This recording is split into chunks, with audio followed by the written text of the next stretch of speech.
the other part of it was, for me, all that auditioning and there was a show with Rocco DiSpirito that I was like the final four for.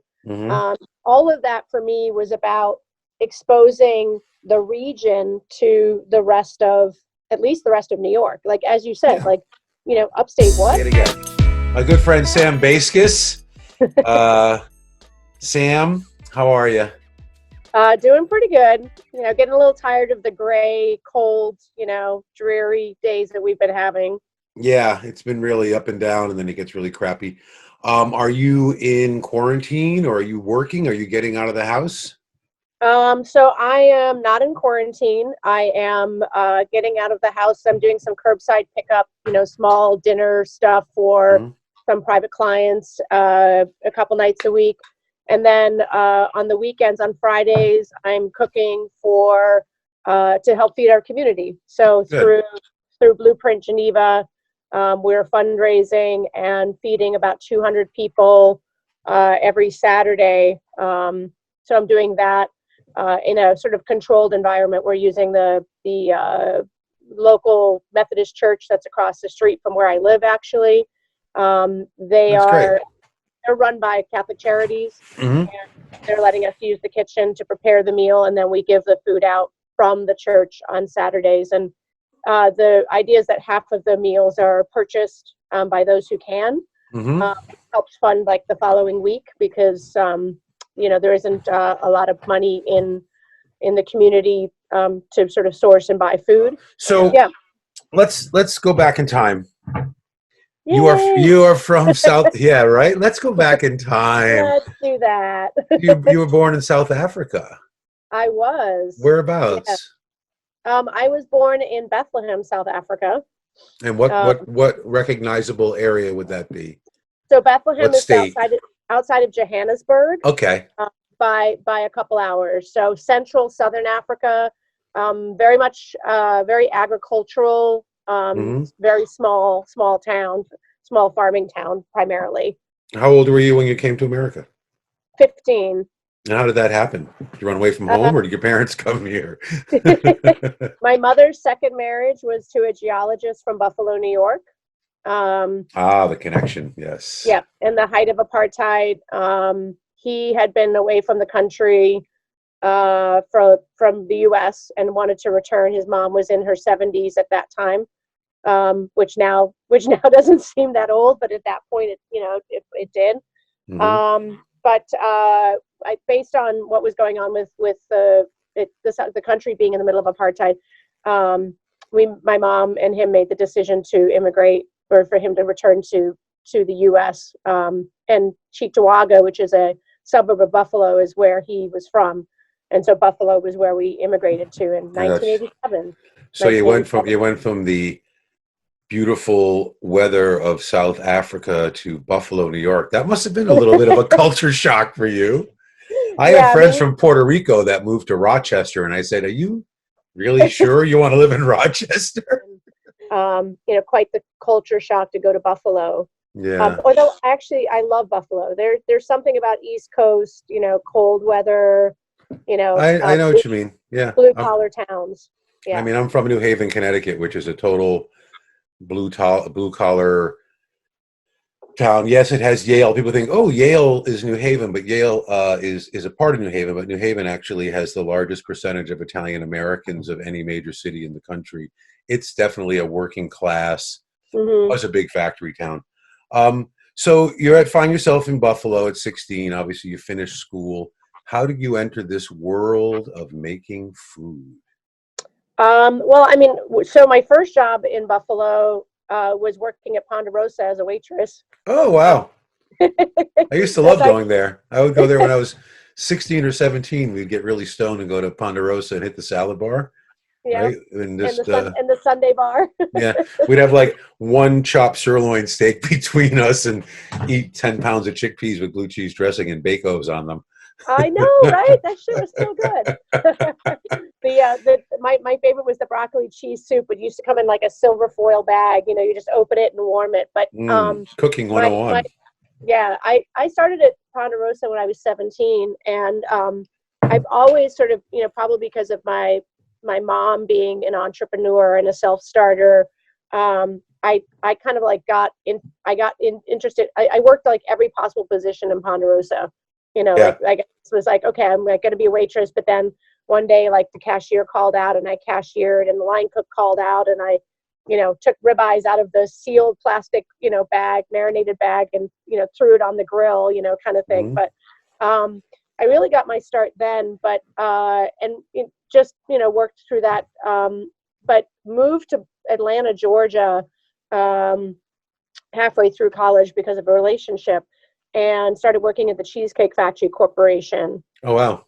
And so that was my first like big corporate restaurant job next to Ponderosa. Well, say what you will about chains. Certain chains are amazing trainers. Yeah. And Cheesecake Factory, from what I've read and people I've interviewed, people I've hired, I started working in corporate food myself with D'Angelo's Sub Shop of all places. But the corporate training, all through my independent career, I fall back on things I learned, not opening ribeyes in plastic, but portion control, sanitation, staffing, how to just kind of manage the flow of a busy business. I learned from working with companies that had, business majors spending 10 years developing before I got there, Yeah. So yeah, with the Cheesecake Factory, exactly. So I was a waitress with them, and then they were opening the Cheesecake Factory in the John Hancock building in Chicago. Okay. And I was asked to go as a trainer, sort of train the trainer, train the staff. Mm-hmm. And I went to Chicago for a couple weeks, opened that restaurant, but then stayed on because I learned to expedite, which was like, I loved expediting. It was like the coolest thing. But you like the power, the control, no kidding, right? But yeah, so I stayed on and expedited, and then when I came back to Atlanta from having opened the John Hancock location, the one of the corporate trainers asked if I would be interested in going through the application process of going into the management training program for Cheesecake Factory. Mm-hmm. And I was 20 something years old, and I was like, sure, why not? And so what ended up happening is I became the first female promoted from within the company into the management training program. Oh, wow. Which took me out to California, to Redondo Beach. Oh, darn.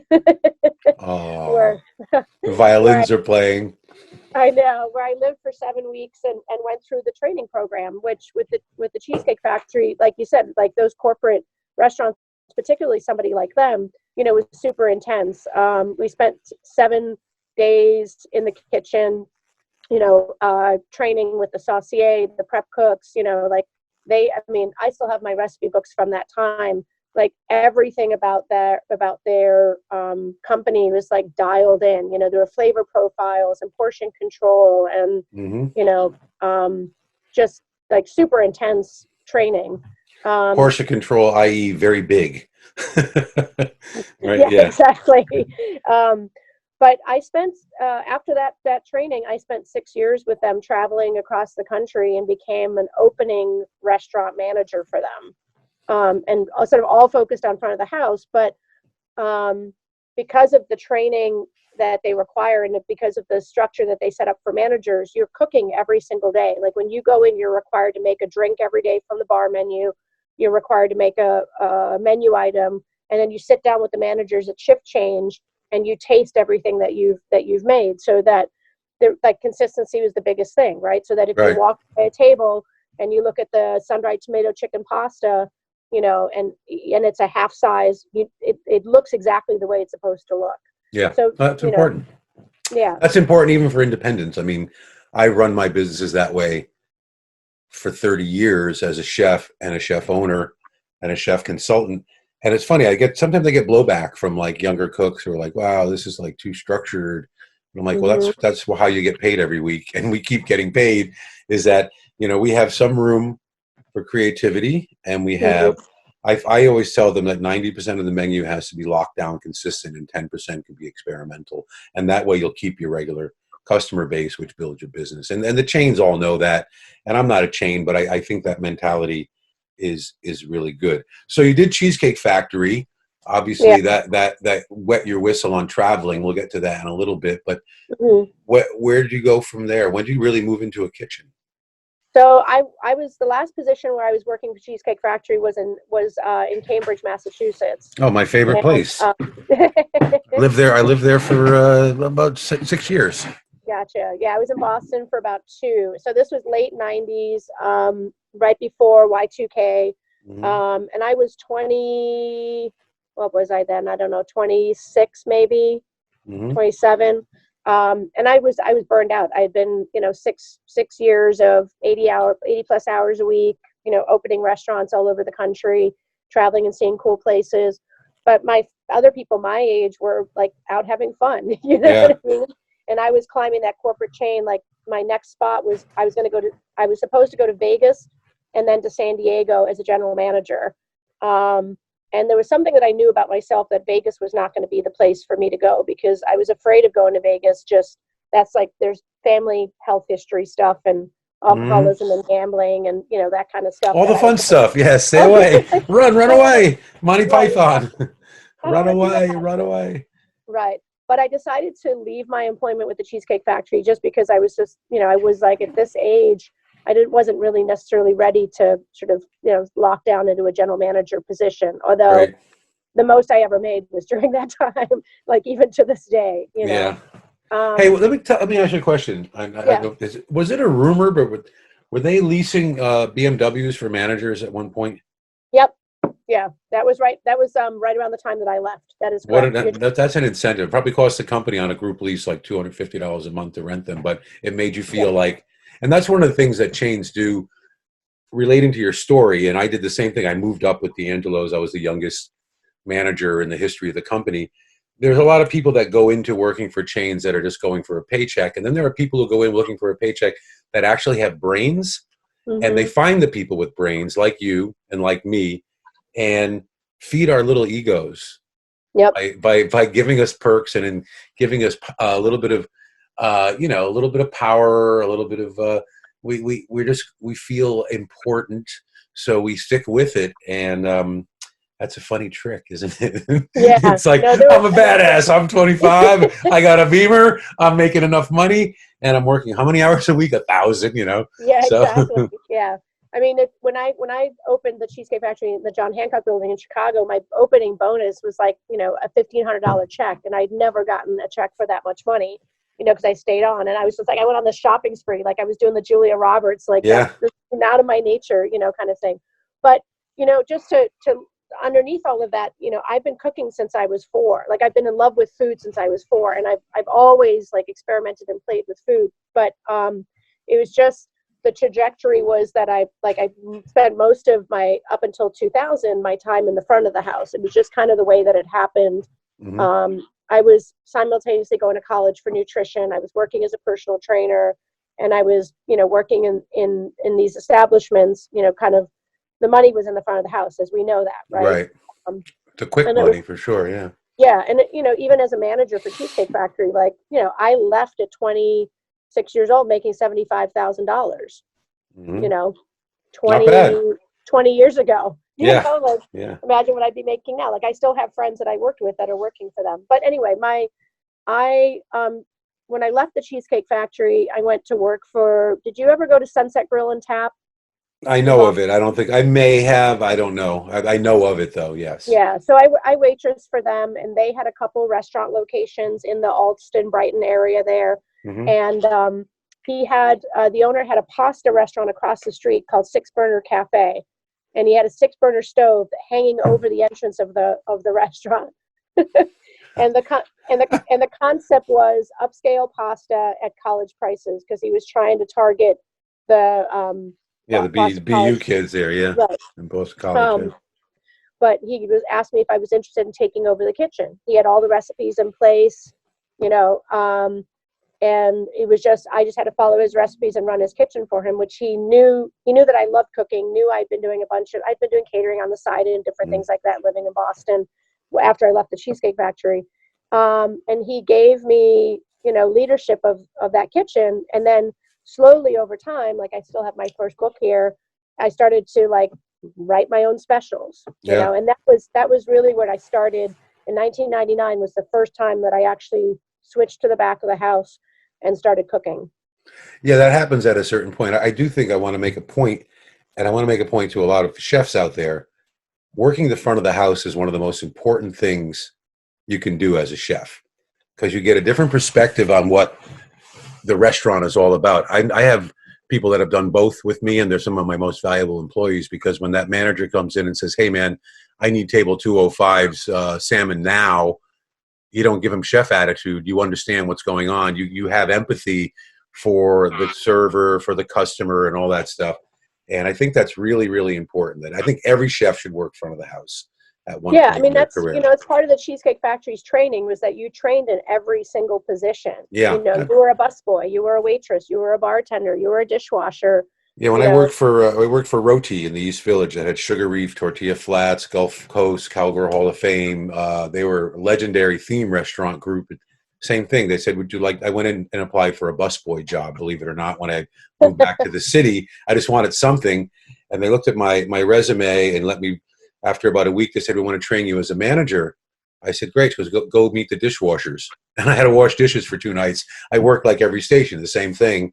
Mm-hmm. But it's great because then you know what's supposed to be done. And, you know, you're not afraid to do it, number one. And number two, you know what the outcome is supposed to be from each position. And that's crucial. I think that's almost more important than being able to make food is being able to understand what everybody does in a restaurant and make sure they do it at their best, you know.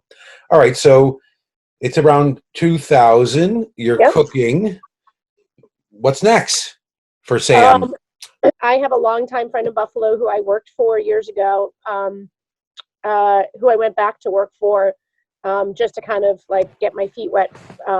And I went to work for him in his restaurant where basically it was kind of like with the Cheesecake Factory, where whatever position was needed to be filled on that particular day was where he would put me. So I waitressed, I bartended, and I worked in the kitchen. Like if a line cook was called out sick or if somebody was taking a vacation or, you know, whatever it was. And I did that for a little while. And then my mother and her husband, number 3, are artists, and they make musical instruments and they sell them at the Renaissance Festival in Sterling, New York. Okay. And I worked there for a couple summers and met my now ex-husband there. And he was living down in Orlando, Florida, and his family is in Syracuse and my family is in Buffalo. And when we decided to sort of move our relationship to the next level, we moved to the Finger Lakes. Okay. Because we wanted to be somewhere in the middle. I didn't want to go to Syracuse. He didn't want to go to Buffalo. And we knew with 2 major universities that the culture of this area was like a place to look at. Yeah, it's like me finding the Hudson Valley. It's like we went from New York to Albany. It's like I want to live somewhere beautiful. I want to live somewhere fruitful. I want to live somewhere a little bit mellower. And yeah, the Finger Lakes are gorgeous. All right, so you're in the Finger Lakes. So we moved to the Finger Lakes, and the day that I moved to the Finger Lakes, and the town that we moved to, there's a little diner on Main Street that goes up. What town was that? Trumansburg. Oh, Trumansburg, right? I knew that. Yeah. And what lake are you on, or closest to? But close to Cayuga Lake. Yep. Yep. Nice. And how? So what? Where are we talking now? About 2002, 3? 2002. 2. Yep. Okay. Mm-hmm. Yeah, we moved to Trumansburg in October of 2002. Really just to be kind of like halfway between our families, and then 45 minutes away from the Renaissance Festival, which is where Gary, you know, my ex is doing. He's the artistic director there. So I came to the Finger Lakes not really with a plan. We have a very popular restaurant here called Maxie's, which is, you know, I don't know if you've ever been there, but they do a Southern, you know, Cajun, you know, New Orleans menu. And I just figured I would like go waitress there or something. I didn't have any plans to open a restaurant. But that's what happened. But that's what happened. So, right. Mama Red, tell me about what you did at that point. Well, the day that we moved into town, we went into downtown Trumansburg to have and this was at the time when smoking was still allowed in restaurants. Yeah, I remember that. And we went down to the I've got stories about that, boy. Go ahead. Yeah, right. We went down to the Rongovian Embassy, which is a very popular place for music, and we had a beer and a cigar, and we walked back to our car where we had parked, and that's when we walked by this little diner that was on Main Street, and the owner of that diner had literally that day put a poster in the window that said that the space was for rent. I had driven by years ago and seen like the downtown Trumansburg, sort of like, it's a really cute little, old town. Yeah. Small town, You got the vibe. Definitely I was like, got the vibe. that's a really cute building. I wonder what they're doing. So I looked at the for lease sign, and I looked at my ex-husband, who knew nothing about the restaurant business, thank God. And I was like, well, that's kind of interesting. And he's like, well, you should call. And so we called and set up a meeting for the next day, and literally like walked out of that meeting an hour later, renting with signed a lease to open a restaurant. Isn't it great the way that happens? It's like you read about these people that spend months in analyzing and hemming and hawing. When we opened our first restaurant, my friend said, I got a space I want you to see. And we looked at it on a snowy day in the middle of nowhere outside of Woodstock, went home, said, the kitchen's too small, there's not enough seating, I don't like where the restrooms are, it's not the right location, and we signed the lease the next morning. Like, your brain just says, you just want to do it, and whoever gives you the opportunity, you're going to grab it. So what was the name of it when you opened it? Simply Red Bistro. Simply Red. Yeah, and Simply Red was a name, obviously to the band, but when I was in Boston and I was catering on the side, I had a friend who was a graphic designer, and she came up with the logo. And the original logo is like a chef, is like a red curly hair, floppy chef hat, kind of look. And so Simply Red Catering Company was the first iteration of that name. So how big was your restaurant? How many seats? 75 seats, open kitchen. Like a diner open kitchen, like a counter style? Oh, great. Yeah, it was actually off to the side. It had the original counter with the swivel stools. And it still had the big ice cream chest freezer, like behind the counter, like, soda shop kind of. The first person who opened it right after World War II. Did it have a milk dispenser? Yep. One of those silver milk. I love those. The big. We used to call them the Utter Box. It's like the big sack of milk in there. Just drop it right in. Yeah. That's awesome. So I opened November 10th of 2002. My first restaurant. How long was the run? How long did it go? So total 11 years, but not in the same location. Oh, okay. When did you move? So 4 years after being in that location. So you talk about following your heart, your gut, instinct, all that kind of stuff. I did zero demographic studies. I didn't really know, even though I'd worked for the Cheesecake Factory, I didn't learn nothing about lease negotiations or, any of that sort of stuff. So I had a year-to-year lease with them. Wow, ouch. With a right of first refusal to purchase the building. The building went up for sale twice while I was leasing it. My ex-husband had no interest in buying it, which is what we should have done because there was an apartment upstairs. Give me the only pitfall of buying a building. Yeah. Is when your run is over, you're stuck with it. I just went through that in Saugerties. If I had leased, I could have said after 10 or 15 years, okay, move on. But no, I had to try to sell it. And when you're a chef like you or like me that has a personality and a brand, nobody wants to buy your building because it's you. People said, oh, I love this space, but it'll take 3 years to shed Rick Orlando from this space. Right. I ended up taking a beating getting rid of my building. Yeah. Anyway, currently under COVID, there's a person in town who wants to sell me her restaurant and building, and I'm like, I'm not interested in buying a restaurant and a building. Especially with the next 6 or 8 months is due for us. So you have your own restaurant, you're cooking away. When did you release your cookbook?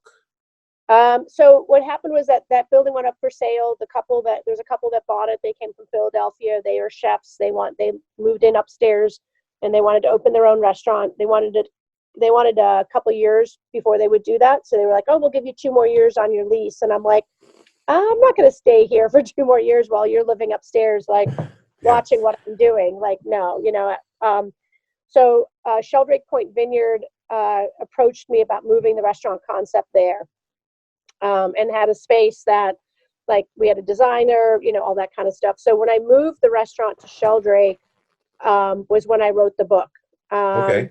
because it was more of an avenue to sell the book, being that it was at the winery. Exactly. I self-published with a local guy who has his own like a co-op publisher. His own publishing company, but he writes a lot of books for 10 Speed Press. I don't know if you've ever met Michael Turbach. I know who he is. I might have met him once or twice, but I definitely know who he is. Yeah. He wrote like the Month of Sundays cookbook, different things like that. But so I wrote it when I was at the winery, because when he and I talked about it, he was like, it's a no-brainer for you to write it and release it from here. You'll have, the sales will just better opportunity for selling. Right. Right. And you actually make money. I mean, I did my cookbook in 2002 for my PBS series. And over the years, I sold a few thousand, but the majority of them I sold through the restaurants and made $15 a book. Right. As opposed to the ones that we had through a small distributor where I made $2 a book, Right. Yeah. Ours was $20, included a CD of music, because it was based on the Southern Night concept that I did, with my restaurant. And what was the name of the book? It's called Mama Red's Comfort Kitchen. Is it still available, like on Amazon or anything? You can find like a used copy on Amazon. Yeah. It doesn't come with the CD though. On the CD could only, I know, the CD could only purchase if you came to the restaurant. So you have to make an iTunes mix and put the link when people buy it. Oh, there you go. That's a good idea. Yeah, why not? Listen, everything. People are looking for old stuff that chefs released. So how did you end up getting onto Chopped? Let's talk about Chopped. Chopped was a turning point for both of us in our careers in an odd way. How did you end up getting onto Chopped? Well, the chamber, the Tompkins County Chamber, got a lead from Beth Schiff, the casting director at that time for Chopped, that they were looking for female competitors specifically. And so I and you're a female, right? I am. Okay, good. Just checking, Mama. Last time I checked. But yeah, so I went to New York and interviewed, and in that interview process, they said, well, the Finger Lakes is kind of a reach for us, because at that time, I mean, with all the shows that you've done and the couple that I've done, the tri-state area is really what they're looking at because of budget, right? Well, let me tell you something funny. When I did the Beat Bobby Flay and Chopped, they asked me, I was doing 2 restaurants, right? Woodstock and Albany. Yeah. And they basically said, well, we don't even mention Albany. We'll just focus on Woodstock. They didn't want to mention that I had and they mentioned it, but when they do that little bio reel that they shot in Woodstock. They weren't even going to bother going to Albany, which sucks. And that's why we're doing We Are Upstate, to show the world that there's a lot of fucking cool people up here doing amazing stuff. As a matter of fact, I've been going to Brooklyn. My daughter's been living in Brooklyn and in Queens for the last few years. So much of the vibe down there is from upstate. It's like people say, we're imitating Brooklyn. No, Brooklyn came up to upstate, came up to the Hudson Valley, the Finger Lakes, and took that shit back and made it theirs. Absolutely. And it's ours. We owned it. We started it. God damn it. God damn it. Yeah, no. So, so tell me a little bit about your Chops experience, and we will, we'll compare notes later. Yeah, I mean, I loved my experience on Chopped. I mean, do you remember who you were on with? Oh yeah, my competitors or the judges? Yeah, the competitors. Well, I don't. So there was a guy from New York who was like working at like a Michelin star restaurant, which is why he was cast. I don't remember their name specifically, but and there was a young Mexican woman from LA, and then there was a black guy from New York who was called Sammy Davis Jr. And was he on again after that? I'm not sure. His whole thing was like he did Asian style food. And his secret ingredient of love ingredient was sriracha, which bugged the fucking shit out of me. Yeah, that was like his editing line was sriracha baby, always sriracha, and I'm like, ugh. So when you did Chopped, we don't have to talk about everything, but you did have Yeah. some interesting ingredients. Yeah, goat brains is in the first round with haricot vert and tamarind soda and cocktail peanuts. Oh, yay. And I figured the goat brains were there probably because of my history of working with goat. You know, I mean, it's like, you know, when they sit around the table and kind of decide what the ingredients are, they're doing it because some competitors have strength in certain areas. And I mean, that was very clear to me because Exactly. in the second round, we had fish heads, wakame seaweed, sweetened coconut milk, and baby turnips. Oh, that's an easy one. It is, except that like I had never actually worked with a fish head. Oh, that took me that took me to Hawaii. Exactly. Would make a beautiful fish stew, you know, but anyway. Right. Yeah. So, you know, so for me, it was like, I didn't know how to extract the meat from the fish, and it was codfish heads, you know, like it was, and the skin on that is like impossibly tough. Well, yeah, but you still have to like, I didn't know that you just do a quick blanch on the head and then you just can peel back the skin and get to the flesh, which is what. By the way, they're not getting a video. I was just pinching my cheeks and Sam saw that, talking about cod cheeks. I'm glad you said that though, because when I was on the first one in my dinner entree course, I was given quails, raisinets, whole coconuts, and kale. And my signature dish that they knew was my jerk chicken with coconut rice and greens, and I was like, they fucking set me up to make jerk, you know. And it was good. It was actually kind of amusing. Yeah, which is kind of why I think I was given the goat brains, although I'd never worked with goat brains. You know, I was like, okay, awful is awful, you know what I mean? And brains and sweetbreads, they're similar. They cook similarly. I did spice nut crusted goat brain, you know. So I know, yummy. Nut crusted brain sounds like a teenage boy. It does, doesn't it? Yeah. So, you know, I got beat by the fish head, but, you know, I did the best that I could, and I made a pasta dish, and, you know, go ahead. So what I was going to say is, how did it affect the next few years of your career? Well, I mean, so I'm trying to remember if the book might have been around the same time. And I mean, definitely for the restaurant visitation, you know, lots of people that saw it. So I got a lot of, you know, media coverage. And then I would say that also, like, being at the winery, like, you know, so we had, you know, Food and Wine and Gourmet and, you know, other magazines that came for two reasons, right? The winery had won from the governor Winery of the Year the same year that I did Chopped. So it was like we had outstanding winery, outstanding chef, you know, doing media stuff. And I kind of got this trajectory after doing Chopped where I was like auditioning for as much as I could in New York. I mean, and you know, it's on your dime. You have to make the travel.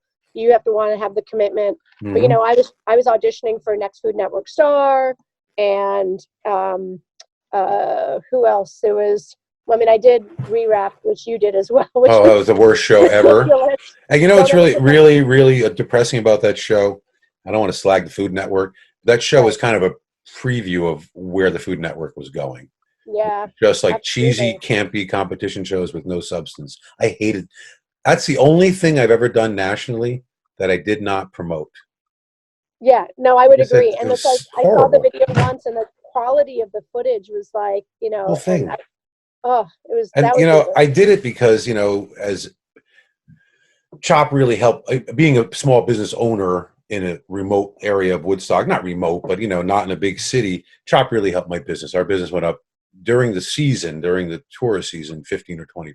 We were banging, especially for the first year, but it kind of carried on for a long time. So I did the show hoping that would happen. But then when they sent me Chef Boyardee stuffed ravioli and 4 brands of artificially flavored Lay's potato chips and said, you're going to have to make this food. Right. I almost didn't show up. I just said, Someone you know what? Out, right? I don't do this. Well, it's not what I do. I not only do I not do it, I don't want other people to do it. I don't want to celebrate garbage. I want to, like, bury the garbage. Right. So, but I think what you and I know is that, so the other part of it was, you know, for me, all that auditioning and there was a show with Rocco DiSpirito that I was like the final four for.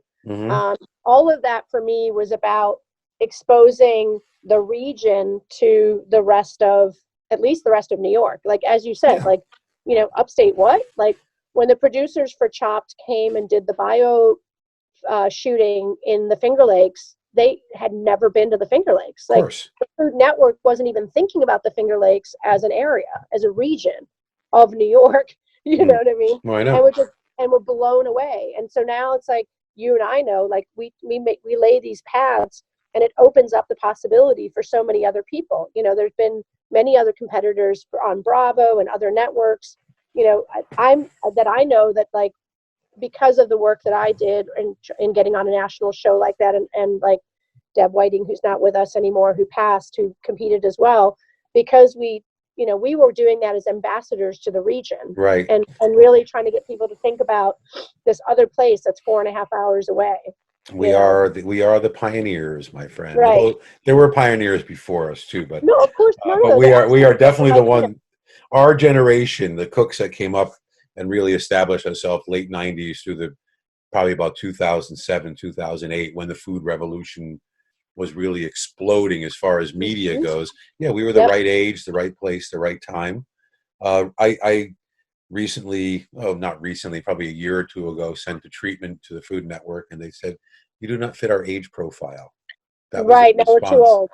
We're too old. We And we're actually chefs, which is weird. And it's not that like the Bobby Flays of the world have not been chefs. Bobby Flay is an amazing chef, an amazing cook, and he does it. But the newer people being added to the roster, with Bobby Flay, those are the old school that got the long-term lifetime contracts with the Food Network. The newer people being added on, I mean, come on, they're not. They're so far. I can't even watch it anymore. But Isn't Paula Abdul doing a show now? I mean, it's like, is she really? yeah, it's like, oh God. Okay, All right, more tuned in than I so am. let's get past that. Right. What I really want to get to now is let's talk about the year to 6 months leading up to COVID, and then where you are now with COVID. So what are you up to? What's your current life like before COVID and then after? Before COVID, so for me, I mean, I've continued to be a part of the food scene in the Finger Lakes, where I cook has changed. You know, since closing my restaurant, it's been difficult to sort of. I think you and I know that when you're a self-starter and an entrepreneur, and you've been an owner operator, it's difficult to sort of work for other people. But I've done it. You know, I've over the number of years, and Understatement of the year. Go ahead. Yeah. You and I have talked at length about this, right? Is that, I mean, I've done lots of different projects over the years, you know, continuing to try to find a way to be a part of what is the food scene in the Finger Lakes, and as it continues to grow. So, you know, I've taken on, you know, lots of different little projects, and always on the side doing, you know, catering and pop-up events, and, you know, trying to do the things that are more true to who I am as a chef and the kind of food that I like to do. So most, you know, I would call it like freelance and consulting on projects and things like that. I mean, we know, like, the other part about being in upstate New York is that we're a hyper seasonal region, right? Yeah. So spring, summer, fall, beginning of April through the end of November, that's when you make your nut. And if we could all just close down and go away for the winter, we probably would be better off in the long run. You know, I mean, it's a reality, right? It's really hard to make it through the winters here, and that hasn't changed. When we look at our favorite cities like New Orleans, I mean, they obviously they also have a seasonal downturn, but not to the same degree, you know. But like being in Buffalo or Rochester, those are cities where, yeah, you can operate a year-round business and be you know, operating year-round. I'm actually I went a little off subject, but growing up in New Haven, when I was a kid in the late 70s and wanted to be an underground musician and playing around, it was like embarrassing to say you were from a small city. It was like you were from New York was the city, Boston, Frisco, and LA were the burbs, and everything else didn't matter. In my development of my life and appreciation of the world, I am a big proponent of small cities.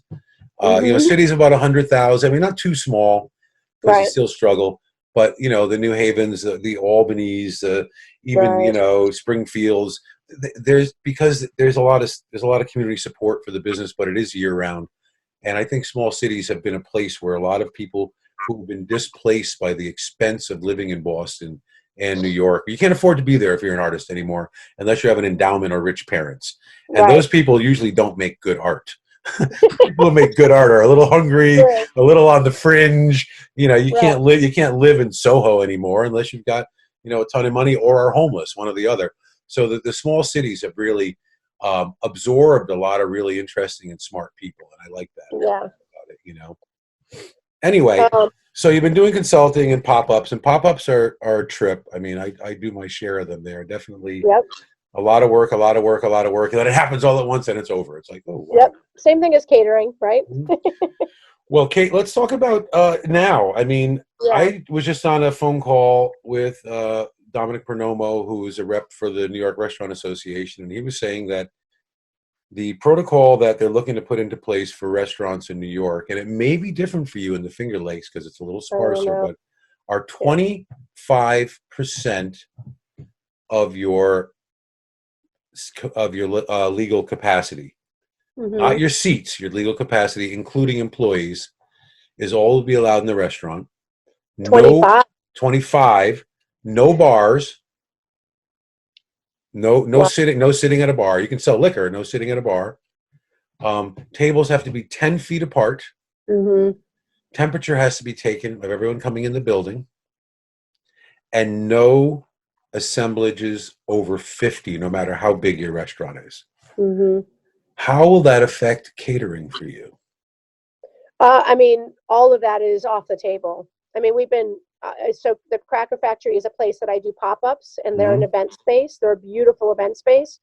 And I mean, they don't even know what to tell their brides, you know, because people. Oh, wait, there was one more thing. I forgot. One more criteria that they're lobbying to get rid of, and that is no mixed groups at the same table. In other words, if you and your partner can sit together, but your neighbors can't sit with you. Right. So it'd be lots of deuces. Yeah, I mean, you know, we were talking about that. I mean, some of what you're saying is what I assumed was going to happen. I mean, honestly, I'll get you on the email list, because Dominic is just sending out update. They have a Zoom meeting once a week, and it's still, none of that is in stone, but that's where it is now. And they were talking about Memorial Day being the weekend they allow restaurants to open at that capacity. It's an impossibility for a lot of restaurants. But okay, so even like before we even get into the details of that, would you or do you feel comfortable walking into a restaurant without a vaccine, without antibody testing, without that stuff in place? Well, I don't know. My wife and I were talking about it when the ban is lifted, and even if it's 10 tables 10 feet apart, I think the reason why the majority of people go to restaurants is not just food. I mean, obviously good food is important, but it's the experience, the convivial vibe, the whole energy of a restaurant. However, we miss going out to eat, and I will definitely go out once and see what it's like. Yeah. You know, but that's the thing. Like, will people go to weddings? Will people get on planes? I mean, of course they will. I know they're not. It's not that they're not going to. It's going to. You know, but I mean, that's the conversations that we're having here, right? So most of our restaurants in downtown Geneva are small. So if you're talking about 20, I mean, how are they going to survive? You can't. I mean, I know it has to be put in place. I understand that, but there's no way. Weddings will be off altogether. Like, no gatherings over 50 till the end of the year. And then even if it's 50 people, you're going to have to put people at deuces. Like, spread them apart, yeah. So the Cracker Factory has tables and chairs, but they're all, 8-footers and rounds that seat 8 to 10 people, right? So I'm flummoxed by it. However, the one thing I have to say in my faith in humanity is that restaurants are like weeds. That there will be a shakeout, obviously, now. Sure. I want to say something a little sketchy, but we needed a shakeout. Oh, absolutely. There were too many restaurants and too many bad restaurants. And I'm not saying anybody has a bad restaurant. Everybody's restaurant's great, but you know what I mean. There were too many restaurants doing same old, a lot of mediocrity, a lot of crappy service, just people opening restaurants because it's a cool building. It's a cool space. It looks great. It's more of an Instagram capture than a real experience. And it might be, in the long run, better for the industry that it's kind of has a little bit of a Noah's Ark effect, you know? Well, so I had been running through the exercise because like I know we're going to come out of it on the other side, but when you walk around downtown, at least downtown Geneva, and I look at all the restaurants that are there, which ones I think will come back and which ones won't, like downtown Geneva itself is going to be needing some sort of resurgence, because many of those that are out won't come back. Like there's already 3 of them that have for sale signs on them, that they've just made the decision, like the small Mexican guy who had just a little taco shop going. Right. And as you were saying before, once you're out of a big city, you really struggle from the time, say, the last leaf falls until about Easter. So I know from running my restaurant in Woodstock that this COVID couldn't have started at a worse time for small businesses, because usually by late after, Valentine's Day and President's Weekend's a little bump. But after that, you're pretty much living week to week until the season starts again. And sometimes you're not even living week to week. You're borrowing a little money to get through till the season. And exactly. so it couldn't be a worse time to pull the rug out on businesses. Yeah. So there's some retail spaces down here that I looked at one of them for a takeout only business specifically for that reason, that the platform of what we're talking about is going to change, at least for the next year. And that people are going to want to go out, they're going to want to socialize, but this model, like you're talking about, deli cases and takeout and, ready to go food and, even like the idea of, like a weekly, meal pickup that people can just take home. Yeah. I mean, that all of those things are, takeout only kind of businesses. I mean, our pizza guy downstairs is doing just fine, so. Actually, I have a friend, a woman, Anissa. She's got a couple of places, one in Schenectady, and she told me that this has been a revelation for her because she has a small 35, 40 seat tagine restaurant. Okay. She's doing only takeout. She said, "Oh my God, I'm making more profitable than I've ever been because it's just 2 of us working, 2 people working." Exactly. And that's what I was looking at the space for. It was the same thing. It would be like 1 prep cook and 1 person on the line, doing it was ramen, which a noodle shop, because there isn't a noodle shop, and we have college students that will eventually come back. Maybe not fall, who knows, but for that same reason of just like, because the profitability would be there because you wouldn't be having the staffing. Yes, and that is something that is also really important to be talked about. My wife was pointing out something when we were discussing this. When we opened our restaurant in '93, the waiters came in, cleaned the restaurant, plated their desserts, plated their salads, ran their own food, closed up, swept the floors. We had a porter come in and do the bathrooms and mop, but they basically did everything else. Over the years, and there was no POS system, so they wrote their own dupes, and everybody pooled. So remember the old kitchen adage, full hands in, full hands out. No one ever walked into or out of a kitchen without bussing or delivering food. And over the years, this layers and layers of labor got built in to the restaurant. Part of it is from having a POS system, expediters, food runners, and it built your payroll. And a lot of people don't know how to work without food runners anymore. Right, or busboy, or yeah. I mean, we started out. I expedited from the back of the line. I called the dupes, and the people came to the kitchen. I said, "Here, take this.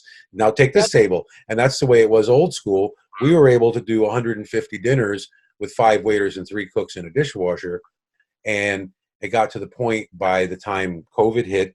Actually, I had been cracking down. Say about 2016 or 2017, it took 12 people to do what we used to do at 7. Yeah. And people would stand around waiting for their thing. I'm a drink runner. A drink runner? What's a drink runner? But the other part of the post-COVID thing that I think that I'm looking at, and I know other people are maybe in your area too, is this more collaboration. Yeah. Right. So, I mean, you and I have already been doing this, right? We're working with local farmers and producers and things like that. But I have seen, like a friend of mine who's a bread baker in Rochester, he's still baking bread, but then he's doing a grocery pickup. So people are coming and getting an entire box of this farmer's vegetables and this farmer's meat and, eggs from this person. His bread is in there, and now it's a weekly grocery pickup.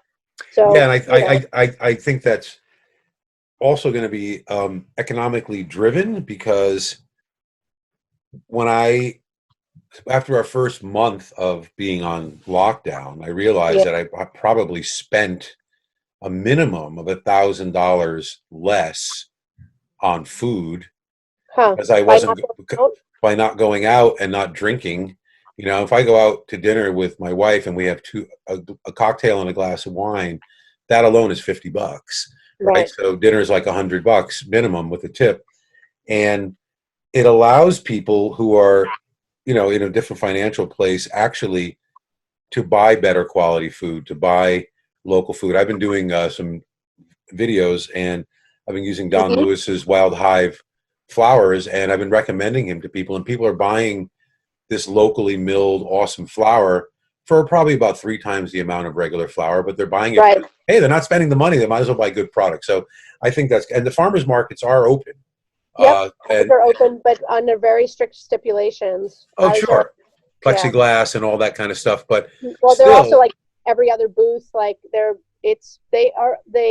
problem with the farmers markets, like especially the one in Ithaca, which is super popular, is that only half the vendors can actually vend because they're doing it's a built market, right? So they have a booth space. So they're leaving every other booth space empty so that the vendors are not on top of each other. right.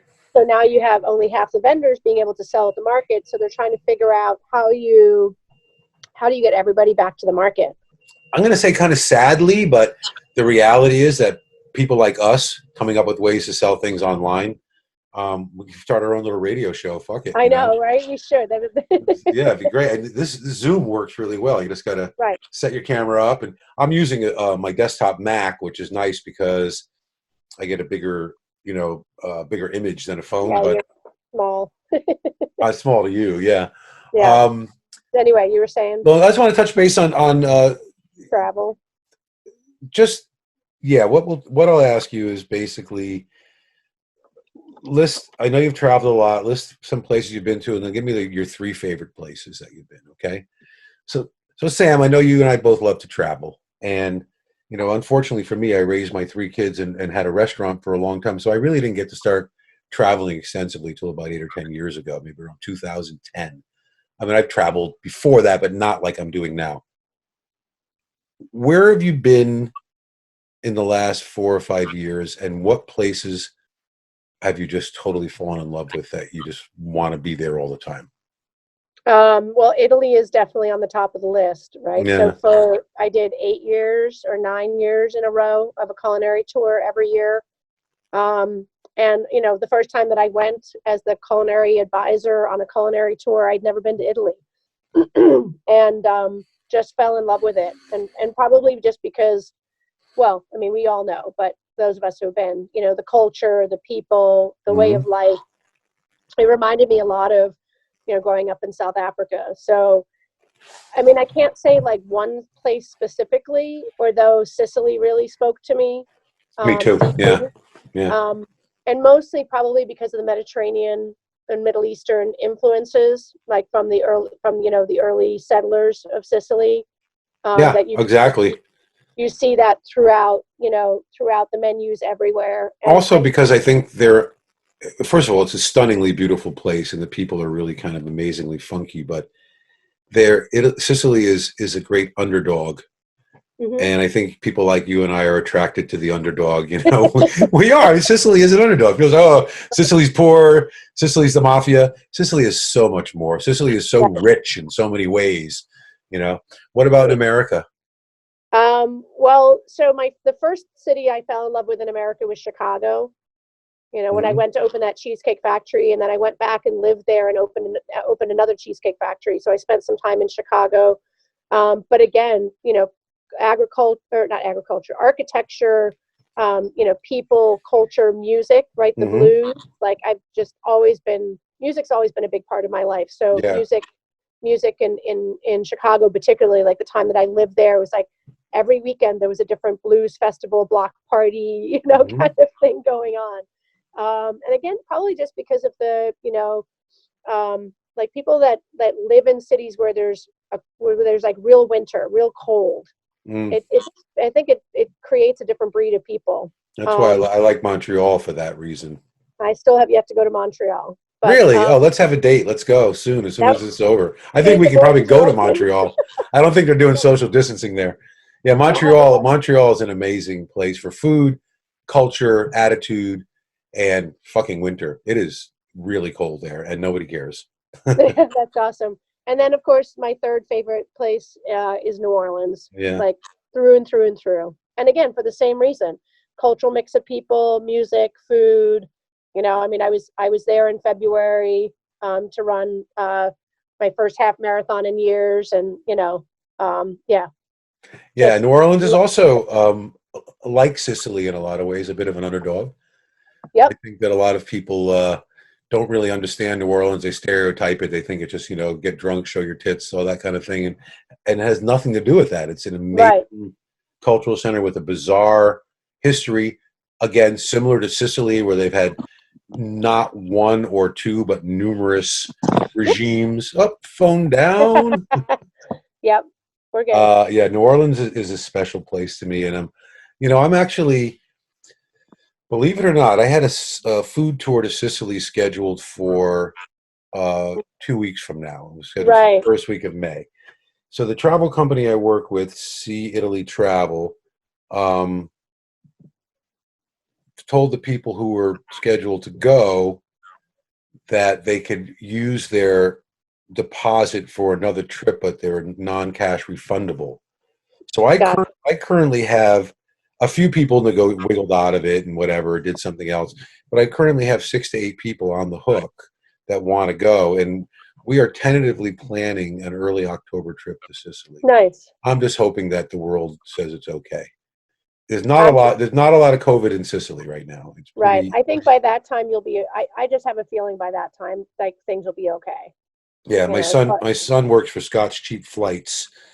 And he said right now, man, it is so amazing. People are gobbling up travel tickets, especially to Latin America. They had tickets recently, like to Lima for like $150 round trip. Oh, for future travel? Yeah. You have to book them within most of them are in the fall and winter, but people are grabbing them because I've been cheap.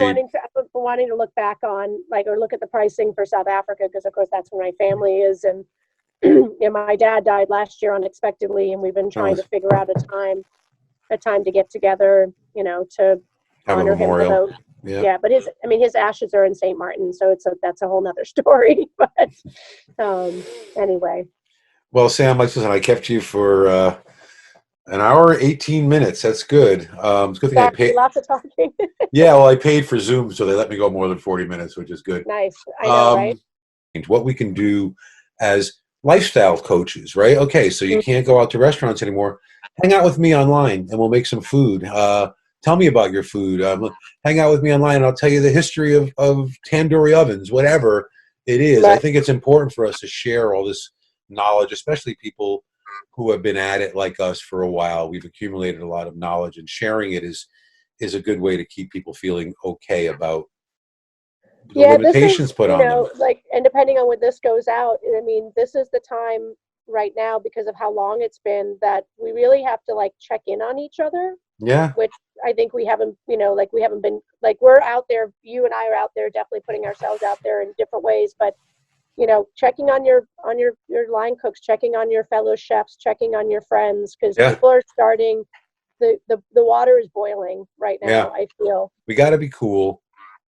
I think it's really important for everybody to put this all in perspective, that we, especially in America, have really been in quite a rat race since maybe the 80s, really a rat race. And we should really appreciate, it sounds weird, but appreciate, even if you're financially stressed, appreciate having a little breathing room in your life to reassess your life. People can be taking online training now. There's so many things you can do to plan the next chapter. Most of the time we don't have that. And I'll end on this. My father had a poem that he used to quote the last line of, and it was, "I think of all the things I wanted to do the morning after death." So, You can think That's a about good what one. you want. Now's your chance. You know, this is an opportunity. You can look at this as an odd, sad, and bizarre experience, but you can also look at it as an opportunity to analyze yourself, to think of who you are, to meditate on it, and hopefully, you know, put yourself in a place when you come out of this that you're feeling better about your everyday. Yeah, absolutely. Well, being a helper helps, right? Yeah, yeah. Nice spending time Anyway, with you, Rick. yeah, I'm going to close you out. Thanks, and I'll let you know Okay, when this comes up. Take care. sounds great. Thanks. Bye. Bye.